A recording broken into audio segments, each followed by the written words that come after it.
আসসালামু আলাইকুম রহমতুল্লাহ বরাকাতু। আলহামদুলিল্লাহ ওসসালাতু ওয়াসসালামু আলা রাসূলিল্লাহ বাদ। সুপ্রিয় দর্শক শ্রোতা ভাই বোন, দেরি না করে আপনাদের প্রশ্নের যে সমস্ত ইতিমধ্যে আমাদের কাছে এসে পৌঁছাছে সমস্ত প্রশ্ন উত্তরে আমরা প্রবেশ করি। নারায়ে গাউসিয়া বা গাউসুল আজম দস্তগীর এগুলো বলে আপনার বড় আব্দুল কাদের জিলানী রহমতুল্লাহর কাছে বা গাউসুল আজমের কাছে সহযোগিতা যদি চাওয়া হয় তাহলে এই সমস্ত বাক্যের মাধ্যমে মানুষ শিরকে লিপ্ত হয়ে যাবে, যেটা ঈমান হরণ করে। আল্লাহ সুবহানাহু ওয়া তাআলা বলেছেন যে আমাদেরকে শিখিয়েছেন আল্লাহ তাআলা সূরা ফাতিহাতে আমরা যেন প্রত্যেকের আগাতে পাঠ করি ইয়াকা না'বুদু ওয়া ইয়াকা নাস্তাঈন। আমরা সাহায্য চাইব শুধু আল্লাহর কাছেই, সহযোগিতা প্রার্থনা করব শুধু আল্লাহর কাছেই। অতএব কোন অবস্থাতেই এখানে আমাদের যার যার মতো করে এই স্লোগান দেওয়া বা যে কোনো ব্যক্তির কাছে সহযোগিতা চাওয়া এটা ঈমানের সাথে অসঙ্গতিপূর্ণ, শিরকপূর্ণ কাজ, এটি পরিহার করতে হবে। আহসান হাবিব লিমন লিখেছেন, আমি ইঞ্জিনিয়ারিং পড়ছি। আমাদের ক্লাসে স্যাররা যেসব বই পড়ান এবং সফটওয়্যার ব্যবহার করা হয় তার বেশিরভাগই পাইরেটেড।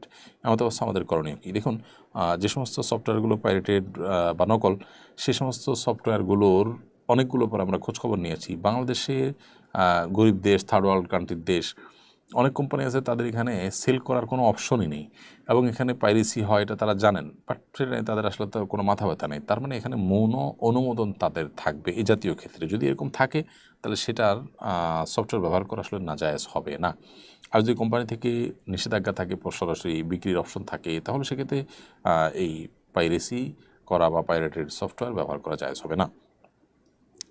পূজা উপলক্ষে বিভিন্ন ব্যবসা প্রতিষ্ঠান পণ্য ছাড় দেয়, এই সময় ছাড়ে পণ্য কিনতে পারবো কিনা? জি, আপনি কিনতে পারেন, কারণ এই ছাড় গ্রহণ করার মাধ্যমে না আপনি পূজাতে অংশগ্রহণ করছেন, না পূজার প্রত্যক্ষ পরোক্ষভাবে কোনো সহযোগিতা আপনার মাধ্যমে হচ্ছে, এরকম কিছু না, যার কারণে এটি নাজায়েজ হবে না। তবে পূজাতে মেলা হলে সে মেলা আপনি দোকান দিলেন অথবা সেখানে আপনি মেলায় উপস্থিত হলেন, কিনতে গেলেন, এগুলো সবগুলো পূজাতে আপনি তাদের যে দল হল ভারী দল, সে দলটা ভারী করলেন, সেটাকে জাঁকজমক পূর্ণ জমজমাট করতে আপনি ভূমিকা রাখলেন, সেটি একটি শিরকি কাজের সহযোগিতার শামিল হিসাবে নাজায়েজ এবং গুনাহের কথা। কিন্তু আপনি কোনো ছাড় কোনো মার্কেট থেকে পাইলেন আর নিয়ে চলে আসলেন, এর কারণে আপনি পুজোর প্রত্যক্ষ পরোক্ষভাবে কোনো প্রকার সহযোগিতা করলেন না, বিধায় এটা গুনাহ হবে না। এরপরে মেহরাব হোসেন শুভ আপনি লিখেছেন, মানুষের হক আদায় করা ব্যতীত হাসরের ময়দানে মাপ পাওয়া যাবে কিনা? মাপ পাওয়া যাবে না, কিন্তু আমরা যাদের হক নষ্ট করেছি এমন অনেক মানুষের সাথে পরবর্তীতে আর সাক্ষাৎ হয় না বা হবে না, এক্ষেত্রে করণীয় কি? ভাই শুভ, মানুষের হক আদায় করাটা এটা মুসলমানের জন্য সবচেয়ে গুরুত্বপূর্ণ ফরজগুলোর মধ্যে থেকে একটি। কিয়ামতের ময়দানে মানুষের হক নষ্ট করে থাকলে তার জন্য ক্ষমা পাওয়া যাবে না যতক্ষণ পর্যন্ত সেই লোক ক্ষমা না করেন। আর কিয়ামতের ময়দানে আসলে কেউ কাউকে ছাড় দিবে না সচরাচর। এখন আপনি যাদের হক নষ্ট করেছেন তাদের সাথে আর যদি সাক্ষাৎ না হয়, তাহলে আল্লাহ সুবহানাহু ওয়া তাআলাকে বিষয়টি করে সন্তুষ্ট করবেন, তাদের পক্ষ হয়ে আল্লাহর কাছে ইস্তেগফার করবেন, তাদের জন্য আল্লাহর কাছে মাপ চাইবেন, তাদের পক্ষ থেকে দান সাদাকা করবেন এবং খুব বেশি নেক আমল করে আল্লাহ তাআলাকে সন্তুষ্ট করে দুনিয়া থেকে যাওয়ার চেষ্টা করবেন। এর মাধ্যমে আশা করা যে আপনার পাওনাদারকে আল্লাহ তাআলা সন্তুষ্ট করে দিবেন আপনার প্রতি। জাহিদুল আলম আলভি আপনি লিখেছেন, গণবিবাহের শরঈ বিধান কি? গণবিবাহের শরীয়তের দৃষ্টিকোণ থেকে নাজায়েজ কোনো বিষয় না, একসাথে অনেকগুলো বিবাহ হতেই পারে, তবে পর্দাপ্রশিদার ব্যাপারটা যেন ঠিক থাকে, এখানে যেন নারী পুরুষ মিশ্রণ না হয়, সেটা আসলে একক বিবাহের ক্ষেত্রেও যা, গণবিবাহের ক্ষেত্রেও তা। অতএব একসাথে কয়েকজনকে বিবাহ পড়াই দিলে এটা মৌলিকভাবে নাজায়েজ কোনো বিষয় নয়।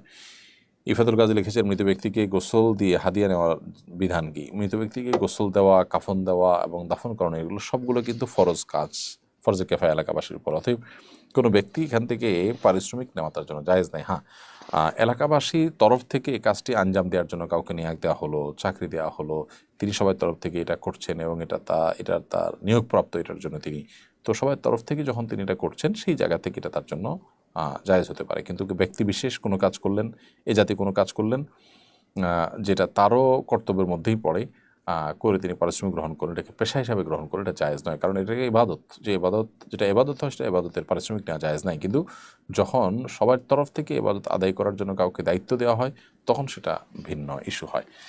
মোহাম্মদ কফিলউদ্দিন লিখেছেন, গরিব মানুষ ত্রাণের চাল সংগ্রহ করার পর তা বিক্রি করতে পারবে কিনা? অবশ্যই বিক্রি করতে পারবে, কারণ ত্রাণের চাল পাওয়ার পর এটা একান্ত তার এখতিয়ার। তিনি এটা খাবেন না বিক্রি করবেন, অনেক সময় এটা বিক্রি করে অন্য চাল কিনবেন তিনি, এরকম হতে পারে, এটা তার এখতিয়ার আছে। ফারজানা দেলোয়ার আপনি লিখেছেন, লং হিজাব পরে নামাজ পড়তে গেলে ফ্যানের বাতাসে হিজাব সরে গিয়ে পায়ের আঙ্গুল দেখা গেলে কি নামাজ হবে? অসুবিধা নেই, এতে নামাজ হবে। আর দ্বিতীয়ত হলো যে যদি সতরের কোনো অংশ সামান্য এক ঝলকের জন্য একটু সরে যায় আবার ঠিক হয়ে যায়, তাহলে এর কারণে নামাজ হবে না, ব্যাপারটা সেরকম না। সাইফুল লস্কর লিখেছেন, ইন্ডিয়া থেকে বিধর্মীদের অনুষ্ঠানে কোনো খাবার খেতে পারবো কিনা? অনেক সময় হিন্দু বন্ধুরা নিমন্ত্রণ করেন, গ্রহণ না করলে মন খারাপ করেন।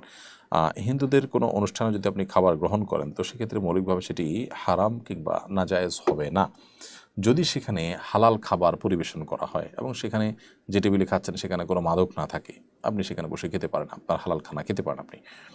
তবে অনুষ্ঠানটাই যদি এরকম হয় যে অনুষ্ঠানটাতে আসলে আপনার কি বলে, যেই অনুষ্ঠানে হারামের উপাদান রয়েছে, সেখানে গান বাদ্য রয়েছে, সেখানে শিরকের বিষয় আসর রয়েছে, এরকম যদি হয় তাহলে সেক্ষেত্রে সেটা জায়েজ হবে না, সেটা গুনাহের বিষয় হবে। অতএব ওই অনুষ্ঠানে কি হচ্ছে সেটা গুরুত্বপূর্ণ বিষয়, আপনি কি খাচ্ছেন সেটা গুরুত্বপূর্ণ বিষয়। এর বাইরে সেখানে আসলে আপনার জন্য শরিয়ার বিধিনিষেধের আর কোনো গণ্ডি বা সীমানা নেই। অন্য ধর্মাবলম্বী হলেই যে তাদের সাথে এক মজলিসে বসে খাওয়া যাবে না বা তাদের দাওয়াতে খাওয়া যাবে না, ব্যাপারটা সেরকম না। নবী করিম সাল্লাল্লাহু আলাইহি ওয়াসাল্লাম ইহুদির দাওয়াতে কিন্তু খেয়েছেন। বিধায় হালাল কিনা এবং সেই অনুষ্ঠানে গেলে কোনো হারামের উপাদান থাকছে কিনা, আপনি সেটার সাথে সম্পৃক্ত হতে হচ্ছে কিনা, এটা হলো গুরুত্বপূর্ণ বিষয়।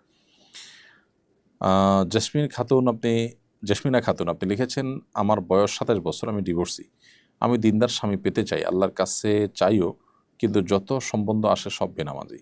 আমি এখন কি করব? ধৈর্য ধারণ করব নাকি বিয়ে করে ফেলবো? পরামর্শ কামনা করছি। বোন জেসমিনা খাতুন, আল্লাহ তাআলা আপনার মনের বাসনা পূরণ করুক এবং নামাজি দিনদার মানুষ আপনার জীবনসঙ্গী হিসেবে মিলিয়ে দিন, আমরা দোয়া করি। যদি মনে হয় যে না অনেক বেশি বিলম্ব হয়ে যাচ্ছে, আপনি বিপদের মুখে পতিত হবেন, এরকম আশঙ্কা যদি আপনি করেন, তাহলে সেক্ষেত্রে এরকম পরিস্থিতি হলে তখন আপনি যে ব্যক্তিকে এই মুহূর্তে দিনদার না খেতে দিনদার হওয়ার সম্ভাবনা রয়েছে, তুলনামূলকভাবে মন্দের ভালো খুঁজে আপনি বিয়ে বসে যেতে পারেন। কিন্তু সেরকম কোনো আশঙ্কা যদি না থাকে তাহলে আপনি সবর করবেন এবং দিনদার পাত্র যতক্ষণ পর্যন্ত না পাবেন ততক্ষণ পর্যন্ত ধৈর্য ধারণ করাটাই হবে আপনার জন্য সর্বোত্তম উপায়। এরপরে আপনি বেলাল হোসেন আপনি লিখেছেন, নবাগত সন্তানকে ইসলামী শরীয়তের মধ্য থেকে কিভাবে একজন দায়ী, আদর্শ ও বিচক্ষণ মানুষ হিসেবে গড়ে তোলা সম্ভব সে সম্পর্কে নসিহত করবেন। ভাই বেলাল হোসেন, নবাগত সন্তানকে দিনদার, আদর্শ, দায়ী হিসাবে গড়ে তোলার জন্য যে কাজটি আপনি করবেন সেটি হলো তাকে আগে থেকেই, ছোটোবেলা থেকেই তাকে দ্বীনি শিক্ষা এবং দীক্ষা দেওয়ার চেষ্টা করবেন। একদম শুরু থেকেই ভালো পরিবেশ দিবেন যেখানে তাকওয়া চর্চা হবে, দিনদারিতার চর্চা হবে, তার ইমানকে পরিপুষ্ট করার সুযোগ পাবে, পারিপার্শ্বিক যে পরিবেশ সেখান থেকে, এরকম জায়গায় তাকে বড় করানোর চেষ্টা করবেন। মাকসুদা খাতুন রেশমা আপনি লিখেছেন, একটা মেয়ের উপর বৃদ্ধ বাবা মা সহ পরিবারের মোট 6 জন নির্ভরশীল। এই কারণে মেয়েটার 34 বছর হলেও বিয়ে হতে সমস্যা হচ্ছে। এই মুহূর্তে মেয়েটি কি সিদ্ধান্ত নেবে? বাবা মায়ের পরিবারের দায়িত্ব নাকি বিয়ে করবে? মেয়ের পরিবারের অন্য কোনো উপায় নাই। অনেকে কষ্ট করে মেয়েকে শিক্ষিত করেছেন,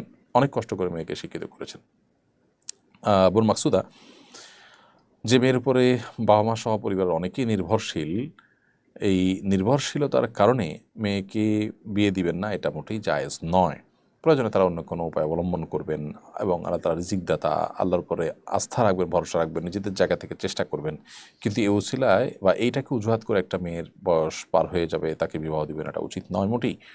কারণ এই মেয়ের উপরে মেয়ের চরিত্র রক্ষা করার জন্য তাকে বিয়ে দেওয়াটা অপরিহার্য, সে বিষয়টি আপনাদের মাথায় রাখতে হবে। যদি মেয়ে নিজে থেকে বলে যে আমি বিবাহ করবো না, আমি নিজে বিবাহ না করলেও গুনাহে লিপ্ত হওয়ার আশঙ্কা নেই, নিজেকে আমি কন্ট্রোল বা নিয়ন্ত্রণ করতে পারছি ইত্যাদি ইত্যাদি, তাহলে সেক্ষেত্রে এটি ভিন্ন বিষয় হবে। তো প্রয়োজনে যদি এমন হয় যে না মেয়েকে বিয়ে দিয়ে পাশাপাশি তিনি চাকরি করতে পারবেন, তার শরিয়ার পর্দার বিধিবিধান সহ এগুলোকে আমল করে মেনে যদি চাকরি করতে পারবেন এরকম মনে হয়, তাহলে সেরকম ছেলে দেখে বিয়ে দিবেন যে ছেলে এটাকে মেনে নেবে, তাহলে সেক্ষেত্রে দুই কুলি রক্ষা হলো। কিন্তু মেয়ের চরিত্র রক্ষার জন্য বিয়ের ব্যাপারটা খুবই গুরুত্বপূর্ণ। ফারি আলম আপনি লিখেছেন, বীজের রোজা রাখলে সেগুলো কি ভাঙতি রোজার সাথে হিসেব করা যায়? না, ফরজ রোজা আর নফল রোজা মেলানো যাবে না। দুইটা নফল রোজা একটা একটার মধ্যে ইনক্লুড করা যায়, কিন্তু ফরজ আর নফল একসাথে ইনক্লুড করা যায় না। অর্থাৎ এক রোজাতে ফরজ রোজার কাজও দিবে আবার নফল রোজার কাজ দিবে, এটা হবে না।